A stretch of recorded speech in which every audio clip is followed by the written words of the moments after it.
He didn't rush. His hands moved over me like he'd waited a lifetime just to trace what was already his.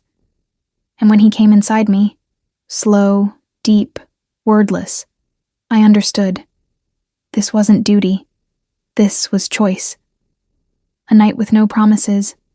And yet, I wanted to stay forever. If something in these first few lines stirred your curiosity, or simply made you pause, go ahead and like this video and subscribe to the channel. Because some stories begin quietly and end where you least expect. Barely remember the ceremony, only the scent. The air inside the stone chapel was thick with candle wax, old wood, and something faintly sweet. Cinnamon, I think. My mother used to simmer cinnamon sticks in tea every winter. That warmth had nothing to do with today. The chapel was silent except for the priest's voice and the crackle of a draft slipping through stained glass windows. I stood in white lace. I had stitched myself, hands trembling under the weight of cold metal cuffs disguised as wedding rings. Dominic, Velasco didn't smile. He stood tall, still, in a black suit that fit like armor. His eyes, sharp and distant, never once settled on me. When the priest asked if he would take me as his lawfully wedded wife, he simply nodded. No hesitation, but no warmth either. I was a solution, an agreement, a name on a line. And I said yes, because I had to, not because I loved him. I didn't.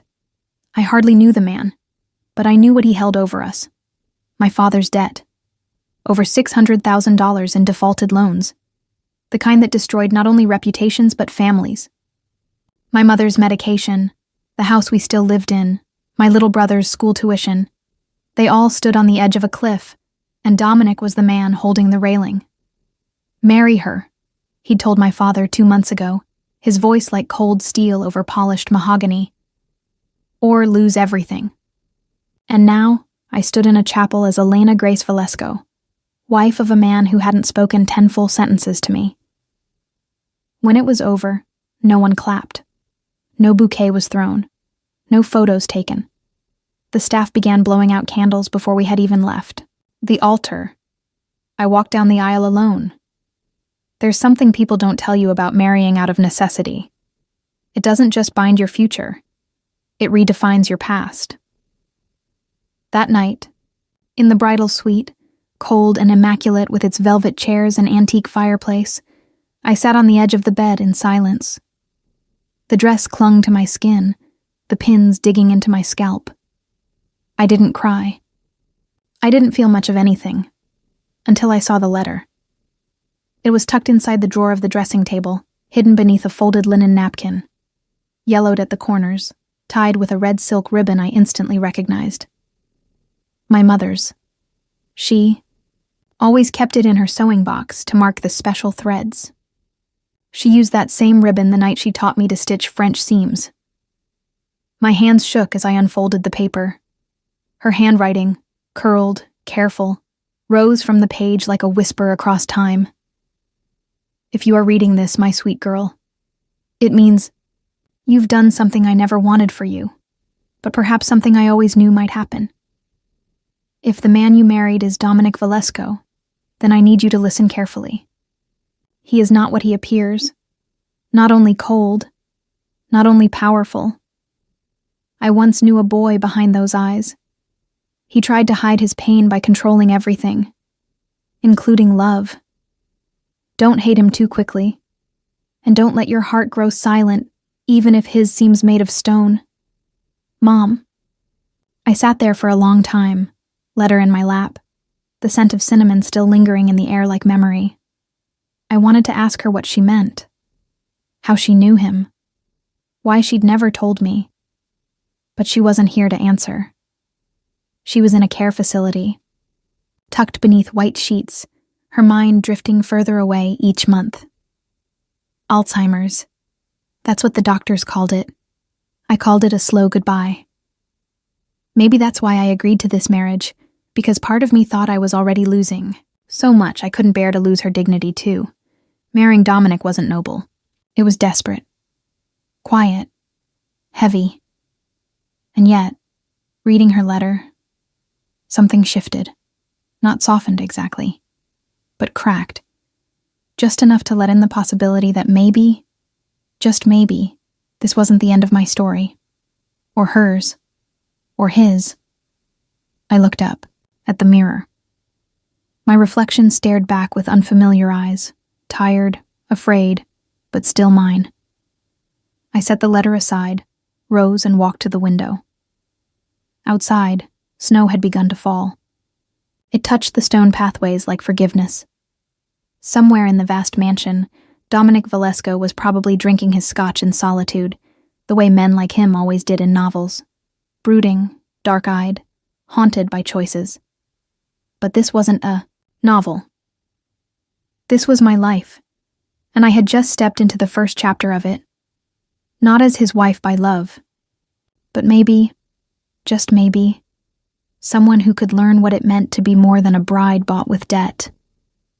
Maybe I could be the woman who made him remember what it felt like to be real. The first morning I woke up as Elena Valesco. It was snowing. So hard the world looked erased. From the tall windows of my new bedroom, I could see only endless white and the outline of the pine trees in the valley below. The walls around me were soft gray, paneled in walnut, with built-in bookshelves and long velvet curtains that swallowed sound. It was a beautiful room, one you might imagine for a young duchess in a European winter tale. But it was cold, in the way things become cold when they're untouched. The bed was too wide for one person, but I had slept in it alone. There was no knock, no good morning, no tray of breakfast or sound of footsteps in the hallway. Dominic had not come to the room, and I hadn't expected him to. There had been no mention of a wedding night, and I was grateful for that. Grateful and oddly, a little hollow. I got up, wrapped myself in a robe too elegant to feel like mine, and wandered the halls of the Valesco estate like a guest in a silent museum. Each room had its own scent: cedarwood, old books, lemon oil. I passed portraits of men with proud jaws and silver hair, women with high cheekbones and corseted dresses. No smiles in any of them. Just the same cool, restrained elegance that Dominic wore like a second skin. In the dining room, I found a pot of coffee already made and a single cup set beside a folded newspaper. His routines were precise, quiet, controlled, like him. I took my cup and walked to the back of the house, where a small staircase led to the kitchen. This was the only room that felt like home. The ceilings were low, the tiles old and mismatched, the windows fogged from heat inside. And on the shelf near the spice rack, I found what I hadn't even realized I'd been looking for: a tin of cinnamon sticks. I don't know why, but I started boiling water. That became my ritual. Morning tea with cinnamon. I never saw Dominic during the day. He disappeared into the West Wing, his study, his office. Wherever it was, he ruled his world of real estate deals and silent ledgers. At night, I read my mother's letter again. Sometimes twice. I kept it in my bedside drawer, under the book I never finished. One evening, about 2 weeks after the wedding, a knock finally came. Not at my door, but at the back door of the house, the one near the greenhouse. I followed the sound and opened it to find a courier, bundled in navy and red, holding a clipboard and 2 white boxes. "Delivery for Mrs. Valesco," he said, smiling. Mrs. Valesco. That name still sat on me like borrowed clothing. I signed. Inside were medical invoices. My heart dropped as I flipped through them. Pages of hospital summaries, pharmacy charges, long-term care costs for my mother's facility. Dozens of line items. Thousands upon thousands of dollars. Then I saw the stamps in the corner. Paid in full, and not just recently. These bills had been paid 6 months ago. Before the wedding. Before the proposal. Before the debt was even mentioned. Dominic had been paying for my mother's care behind the scenes all this time, without telling me, without asking for anything. I sat at the kitchen table, the invoices, spread out like puzzle pieces, and stared into my cup of tea, now gone cold. What kind of man does that? I had thought he married me to protect himself, to settle a debt, to seal a transaction. But this wasn't obligation. It was something else. Not love, perhaps, but not calculation either. He had done it quietly. No recognition, no thanks. Expected. I thought of the line in my mother's letter. Don't hate him too quickly. That night, for the first time, I looked for him. I found him in the library, the fire glowing low. He sat in an armchair by the window, book closed in, his lap, not reading, just thinking. He looked up when I entered, eyes registering surprise, but not annoyance. I received some paperwork today, I said, my voice soft but steady. From St. Augustine's care home. He didn't move. He didn't explain. You paid for her, I continued. All of it. Even before you knew I'd say yes. He leaned forward, elbows on knees. She once saved me, he said simply.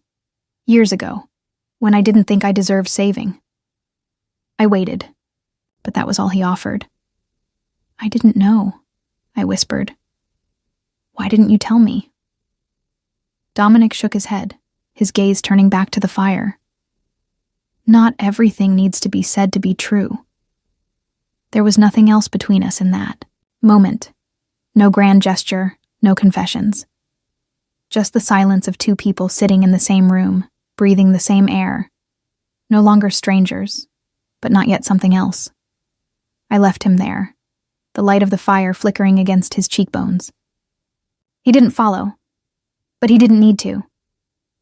Something had already followed me back upstairs. Something quiet, warm, and slow. A seed, maybe, of understanding. Or something that might one day grow into love. My mother passed on a Sunday morning. The nurse called just before dawn, her voice careful but calm. She slipped away in her sleep. Peacefully. I sat at the edge of the kitchen chair, holding the receiver like it might slip through my fingers. Dominic was already awake. He stood across the room, a black mug in his hand, steam rising like a silent witness. I need to go, I said quietly. He nodded. No questions. Just a coat already in his hand, and the car warming up before I even found my shoes. We drove in silence, the highway still dark, headlights slicing through the Oregon fog like memory through grief. I didn't cry in the car. I stared out the window, watching trees blur into each other, my reflection faint in the glass. I thought about her hands, always in motion, always busy with thread or a spoon or my hair. I remembered how she hummed when she worked, not a song but something softer, like comfort made into sound. The hospice room was still warm when I arrived. She looked like she was sleeping. Her hands were folded on her chest, and someone had tucked a cinnamon stick under her pillow. I broke then, quietly, completely. Dominic waited in the hallway. I didn't ask him to come in, and he didn't try. But when I stepped out half an hour later, my legs shaking, my eyes sore, he simply opened his coat and let me lean into his chest. Not a word, just warmth and stillness. The funeral was small. A few old friends from town, the hospice nurse, my brother Peter, who flew in from New Jersey and stood next to me like a shadow half my height taller. My father was late. He showed, up at the burial, eyes bloodshot, collar twisted, and reeking of whiskey. He didn't say her name, just stood at the edge of the grave and muttered a prayer I think he made up on the spot. He never looked at me. Later that night, after the guests had gone and Peter had gone to bed, I found my father in the study. It wasn't his house anymore. It hadn't been for months. But grief made him bold, or reckless. You think I don't know what I did? He spat, slumped in the chair like a man unraveling. You think I don't wake up every morning knowing it's my fault your mother died worrying about us? Worrying about you? I didn't answer. I stood in the doorway, unsure whether to walk away or walk in. He laughed bitterly. You married? Him to save my skin. You sold yourself, Elena, and you think that makes me the monster? I didn't sell myself, I said, more tired than angry. I made a choice. You just gave me the reason. He looked at me then. Really looked. Then he muttered, He didn't do it for me. That man, Dominic, he did it for your mother. My breath caught. What? She wrote him once. A long time ago. After his wife died. She helped him. I don't know how. I never asked. But he owed her. That's what he said when he came to see me about the debt. This is the last thing I can do for her. His voice dropped to a hoarse whisper.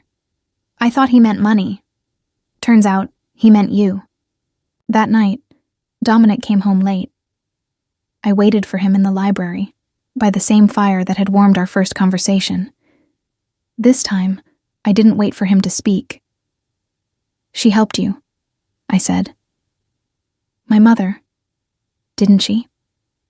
He stood at the threshold. The fire flickered across his face, casting lines I hadn't noticed before. Fatigue, yes, but also something quieter. Regret. She saved me, he said. He came forward slowly, then sat across from me. It was a long time ago. After my wife died, I stopped eating, stopped talking. I sat in that chair.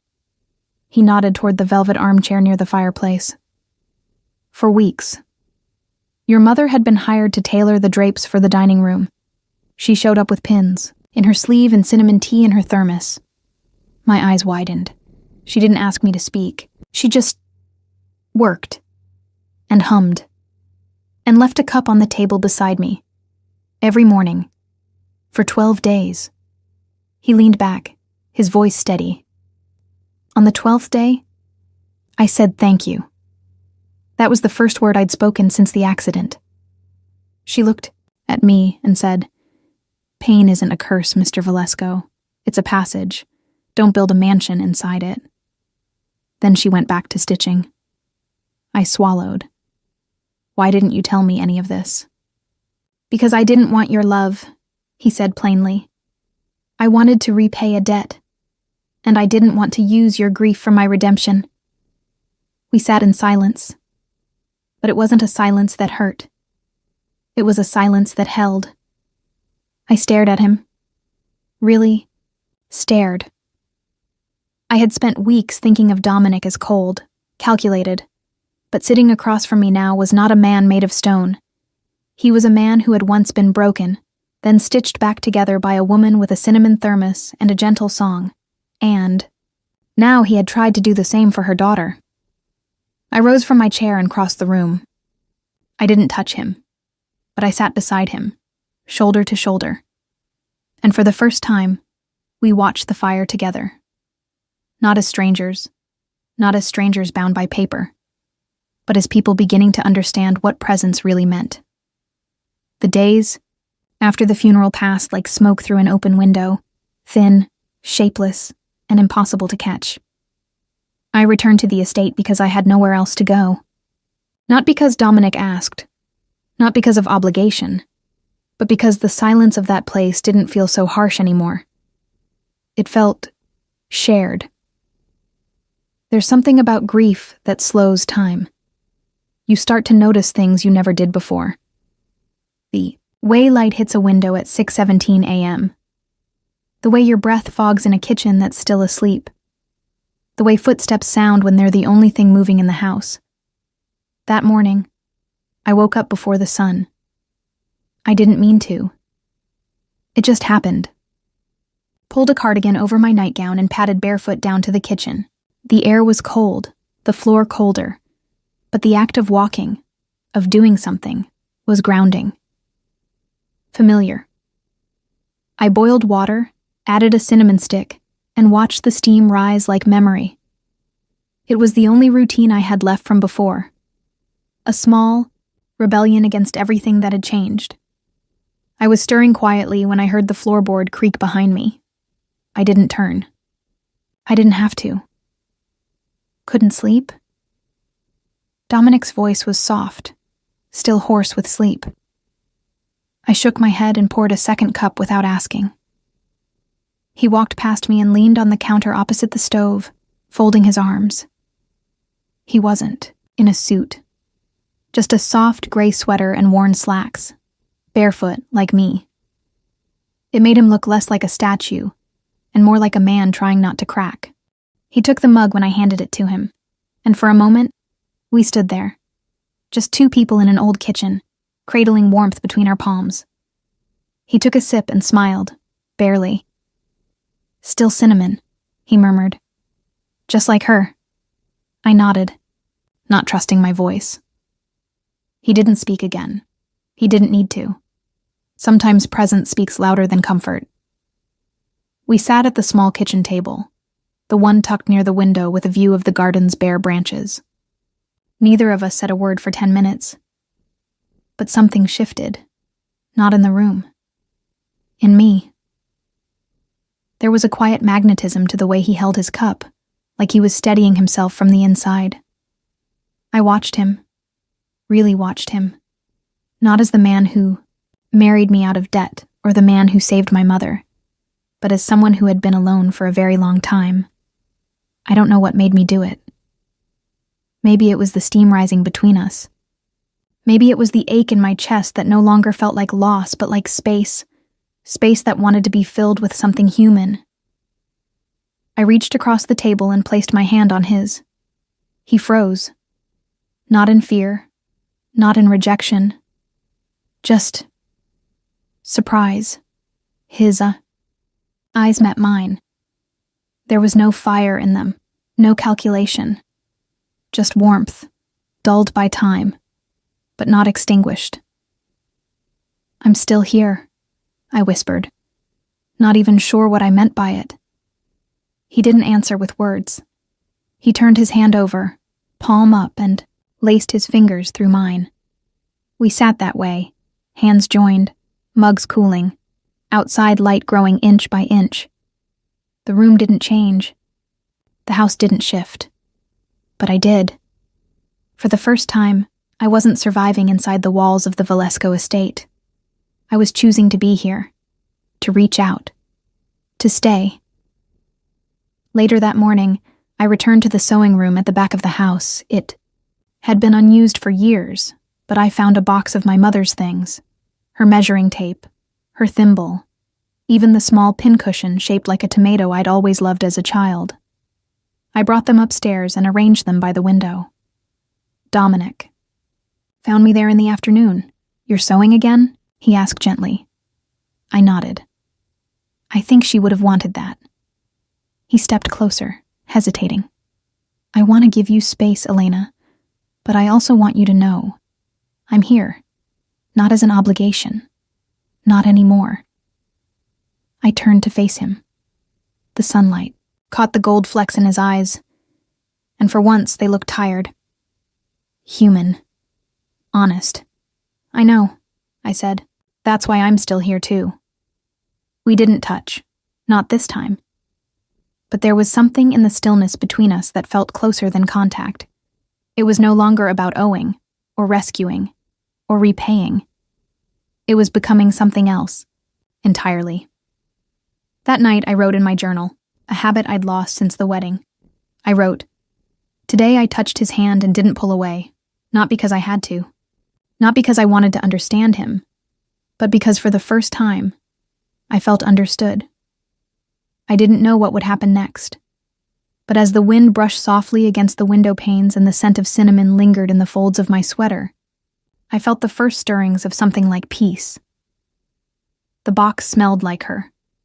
That faint blend of cedar, lavender, and old thread. The scent that had always clung to her sweater sleeves and the folds of her apron. It was tucked away in a forgotten corner of the upstairs linen closet, beneath a stack of unused quilts. I found it on a morning too bright for grieving, when my fingers needed to touch something real. It wasn't a fancy box. Just smooth cedar wood, hand-sanded, with brass hinges slightly tarnished, and a name etched faintly on the bottom. Margaret Grace. My mother's name.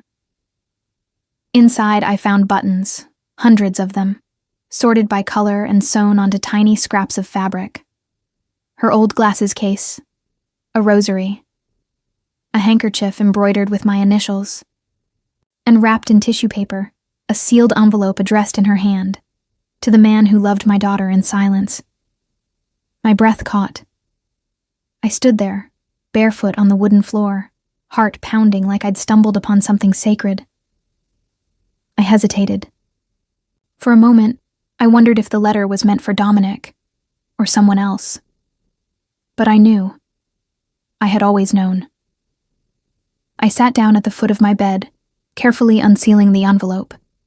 The paper crackled, soft, yellowed, warm from memory.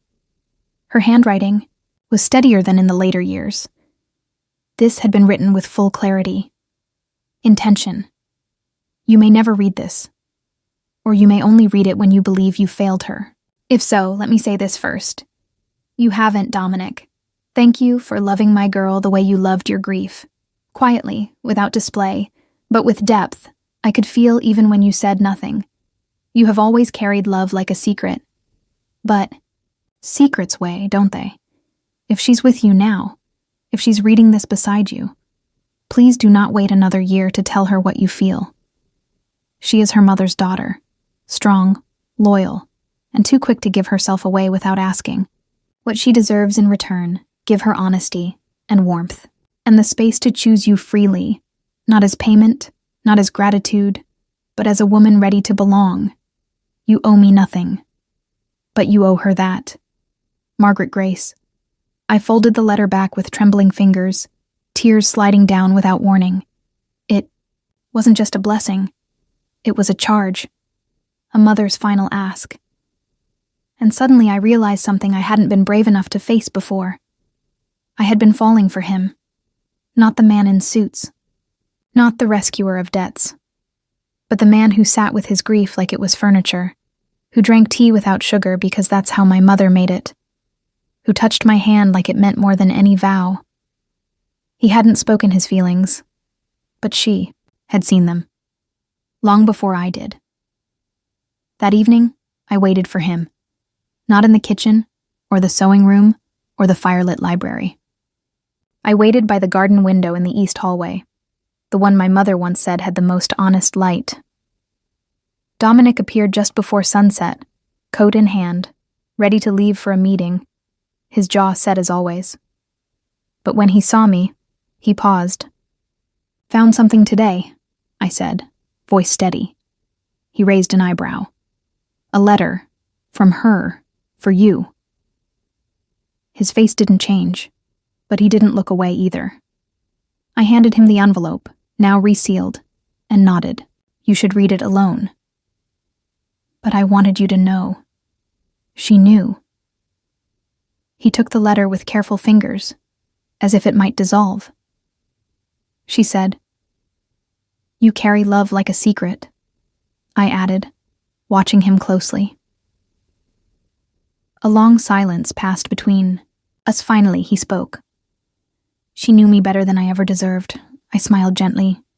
She knew you exactly enough. He looked at me, and for the first time, his eyes softened. Not in sorrow, not in restraint, but in something close to openness. I'll read it, he said quietly. Thank you. Then he did something he hadn't done since our wedding. He touched my cheek. Just a thumb, brushing lightly beneath my eye. Not because I was crying, but because he wanted to know what my skin felt like when it wasn't guarded. That night, I sat by the fireplace and reread my own journal. I traced over the lines I had written days earlier about touch and understanding, and then I turned to a new page. She knew before I did. She saw something forming in the quiet spaces between us. And now I think I do too. I am not surviving him anymore. I am beginning to choose him. Outside, the moon was full and steady, casting a silver sheen over the snow-covered hill. The estate didn't feel like a cage anymore.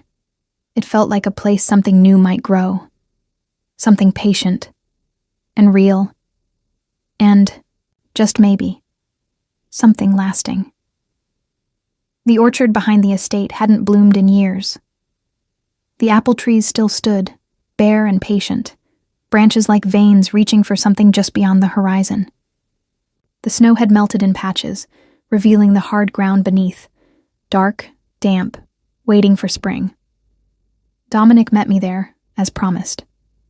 He wasn't wearing a coat, just a navy sweater and gloves, and somehow the cold didn't seem to touch him. We walked in silence for a while, boots crunching softly on the frost-bitten path. The sun was low, casting long shadows across the slope.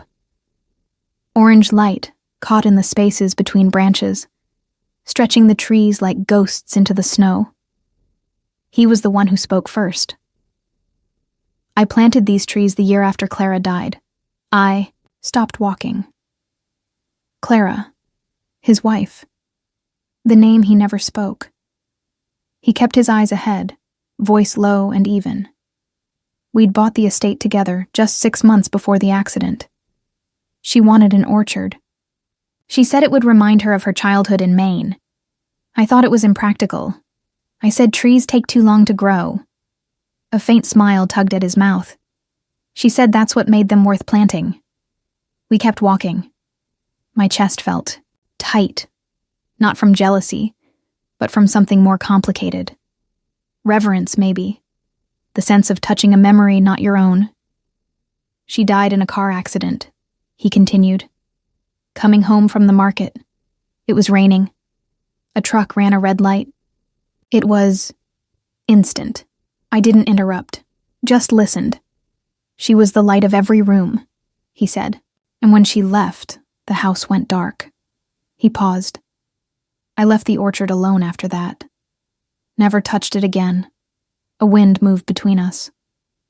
I tucked my hands into my coat, heart aching not just for him, but for the version of him that had once loved without fear.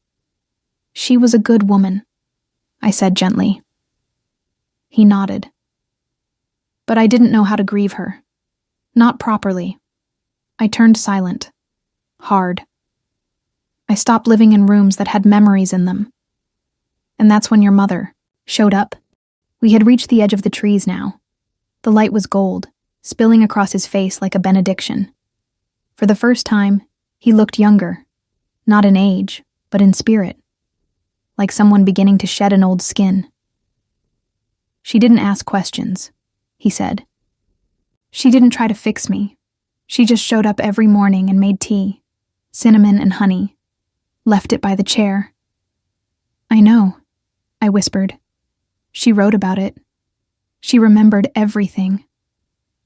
His eyes shifted to mine. Something flickered. There. Something raw and open. I never forgot her voice, he said. When she finally spoke to me, it wasn't pity. It was permission. She gave me the right to feel what I was too proud to admit. We stood there for a moment, wrapped in silence and wind and memory. Then he turned to me. When I offered marriage, he said, I told myself it was debt, repayment, protection. His voice grew quieter. But that wasn't the truth. Not, even then. I swallowed hard. Then why didn't you say anything? Because I didn't want you to feel owned, he said. And I didn't trust myself not to fall into old habits. Power, control, silence. He stepped closer now, his breath visible between us. It started because of her, he said. He reached out and took my hand, firmly, without hesitation. But today, it's because of you. My chest tightened, not in pain, in release. Something unspoken broke open inside me. Something that had been waiting since the day I walked down the aisle to a stranger. I held his hand tighter. I don't need a reason anymore, I said softly. I just need a place to begin. He nodded, and we stood there, beneath the bare orchard, as the last light of the day melted over the hills, our shadows touching before our lips ever would. Later, that night, I sat at my sewing table, staring at the spool of thread in my hand. The last time I used it, I had been making a veil I never truly believed I'd wear. Now, I threaded the needle slowly, steadily, not to finish something, but to begin. He left the papers on the windowsill. I found them just after breakfast. No note, no explanation, just a cream-colored envelope with my name written in his familiar, precise hand. Inside were 2 documents: an annulment agreement, unsigned, and a letter stating the original marriage contract was dissolved effective immediately. I sat in the garden room, the light soft across the tiled floor, holding that envelope like it might catch fire. No obligation. No contract. No more owed debts. Just me. And the choice that now belonged entirely to me. I didn't look for him until evening. All day, I moved through the house as if it were breathing differently. Lighter. Looser. As though something heavy had finally unclenched. The past few weeks had shifted more than just feelings. They'd rearranged my memory of him. Dominic was no longer the man at the end of a transaction.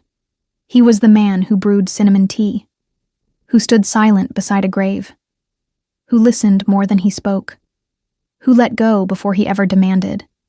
And now he had let go of me, not to lose me, but to offer me space to stay, if I wanted. I found him at dusk, outside by the orchard again, dressed in a navy coat, collar turned up against the wind. He was trimming dead branches, piling them neatly beside the fence. His sleeves were pushed up, revealing strong forearms dusted with bark. He didn't hear me approach, or maybe he did and said nothing. I stood beside him, watching the last light drift behind the trees. "I got your envelope," I said. He nodded, but didn't look up. "I thought you might want the choice." "I do." Another branch snapped beneath his blade. He moved carefully, like someone undoing a knot. "But I'm not signing it," I added. That made him pause. Slowly, he turned toward me, the setting sun touching the side of his face like a brushstroke. "You're sure?" I smiled, not with drama, but with quiet certainty. I was waiting to feel free so I could choose. And now I have. I choose this. I choose you. Not because I owe anything. Because I want to start again. His shoulders lowered. Not in relief, but in reverence. We didn't embrace, not yet. Instead, he bent down, picked up a small branch, and held it out to me like an offering. "Then let's plant something," he said. That night, we hosted our own ceremony. No guests, no music. Just the 2 of us, and a pot of cinnamon tea, on a tray. He brought out a small bouquet of wildflowers he'd gathered from the edge of the estate. I wore a soft cream dress I had sewn myself weeks earlier, with tiny embroidered leaves around the sleeves. He wore no tie. We stood in the middle of the orchard, the moon rising behind us, and said nothing rehearsed. I poured the tea into 2 chipped cups and handed him one. "To beginnings," I said. He clinked his cup to mine. "To choices freely made." We sat on the bench under the old pear tree, the same bench that had once sat unused for years. Now it held the weight of 2 people choosing to stay, without force, without fear. Dominic reached into his coat and pulled out something small. It was a ring. Simple. Silver. No stone. "It was my grandmother's," he said. "She gave it to my mother. My mother kept it in a box she never opened after my father died." He looked at me, no theatrics in his voice. "I don't want to give you something new. I want to give you something real. Something old. Something that's lasted." He slipped the ring onto my finger. No ceremony. Just intention. I touched it gently, feeling the faint ridge of time worn smooth along the band. "I didn't bring you anything," I said. He smiled. "You brought yourself. That's more than enough." Later, we returned to the house hand in hand. The hallway was dim, the sconces flickering low. I stopped by the cedar box, still open on the dresser, my mother's thimble catching the light. Turned to him. "She would have liked tonight," he nodded. "She would have asked for a second cup of tea." We laughed, softly, together. And it wasn't grief anymore. It was memory. Alive. Shared.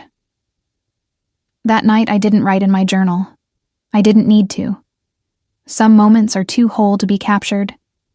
They ask only to be lived. I didn't light the fire that night.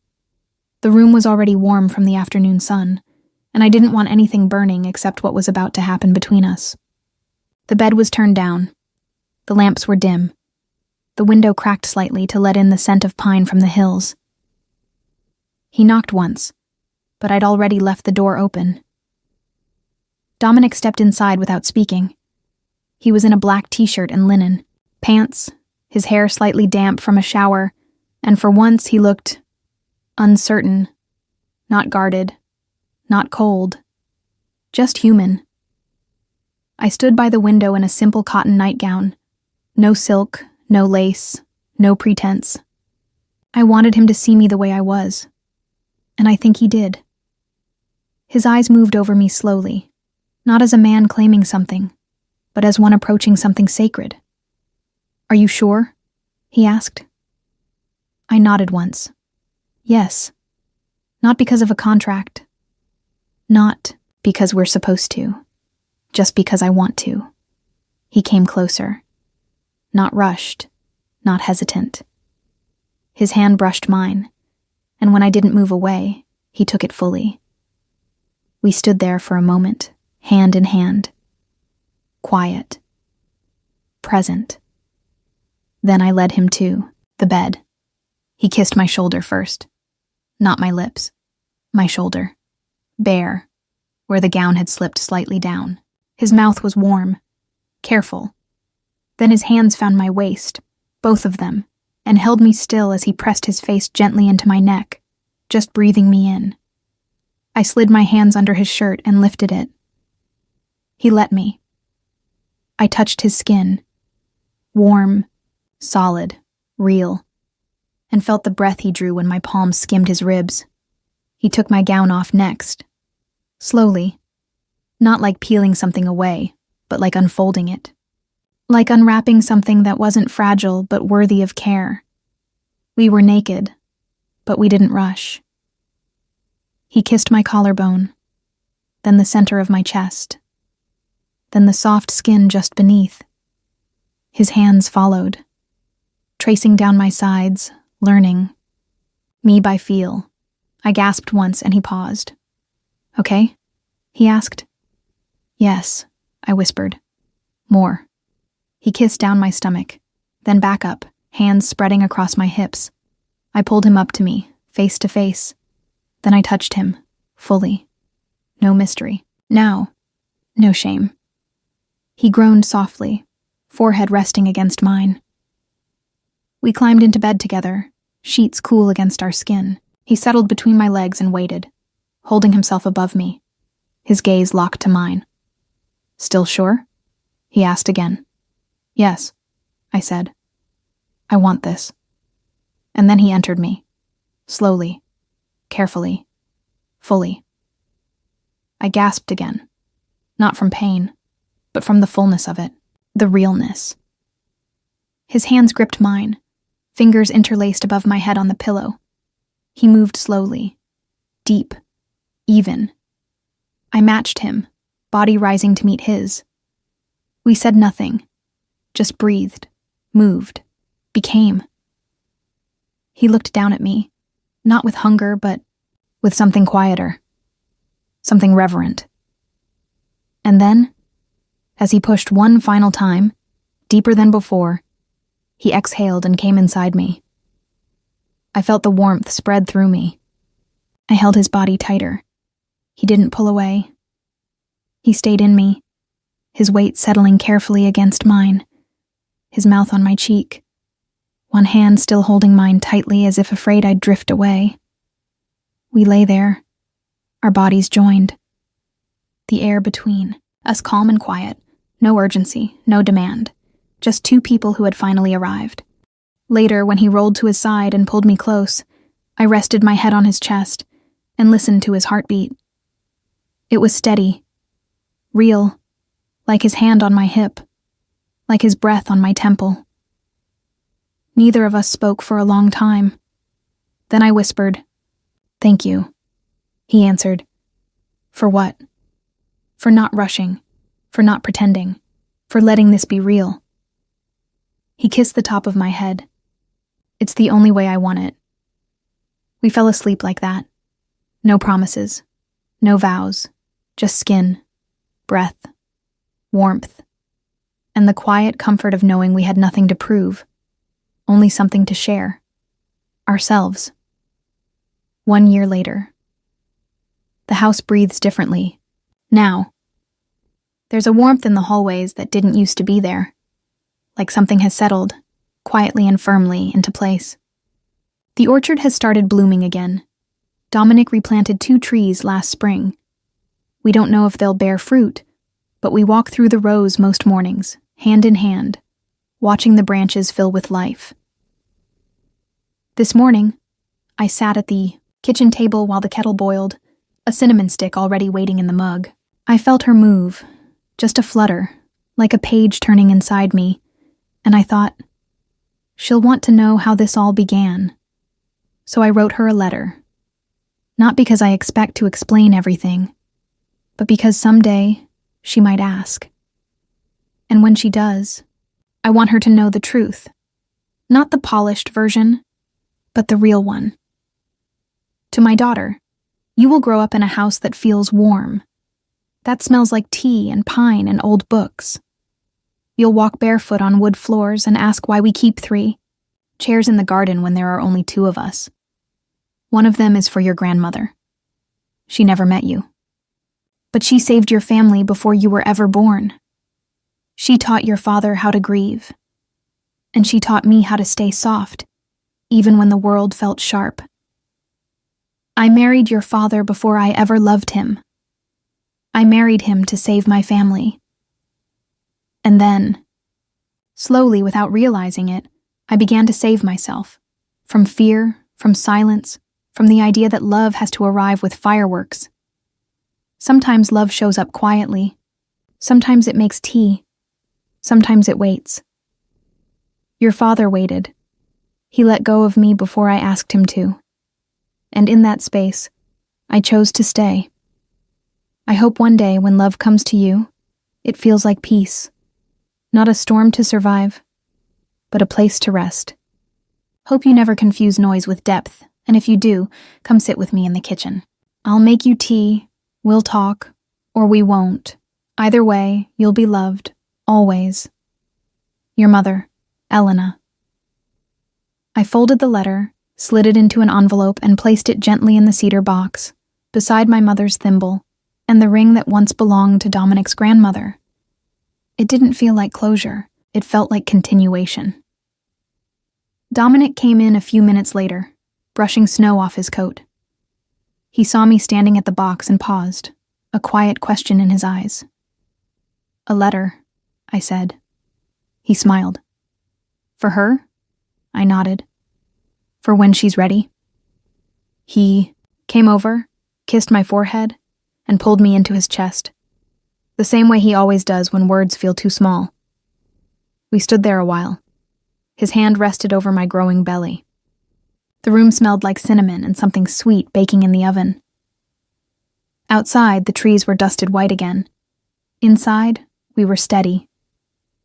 Later that afternoon, we sat by the fireplace, watching the flames dance. The windows fogged gently with the weight of warmth meeting cold. Dominic reached for my hand, as he often does without thinking. I squeezed it and laid my head on his shoulder. "Did you ever imagine this?" I asked. He took a breath. "Not like this. Not with so much stillness." "Is that a good thing?" "It's the best thing," he said. "Because it's real." We didn't say more. We didn't have to. That night, as we got ready for bed, I looked out across the orchard one last time. A full moon cast long shadows across the snow, and for a moment, I could almost see her there, my mother, standing beneath the pear tree, arms crossed, smiling just a little. I whispered to thank you, not just for Dominic, not just for the life I had now, but for the silence she taught me to trust, for the way she loved me without noise, for the courage she gave me to begin again, when all I had was a name, a dress, and a broken version of myself. As I slipped into bed beside the man I now loved without hesitation, I rested one hand on my stomach and one against his chest. His breathing slowed. Mine followed. And together, we drifted, not into sleep, but into something softer, something lasting. If this story touched something in your heart, even just a moment of quiet, a familiar image, or a feeling you didn't quite expect, please like this video and subscribe to the channel. Every subscription helps us keep telling gentle, heartfelt stories, just for you. Thank you for staying until the very last word.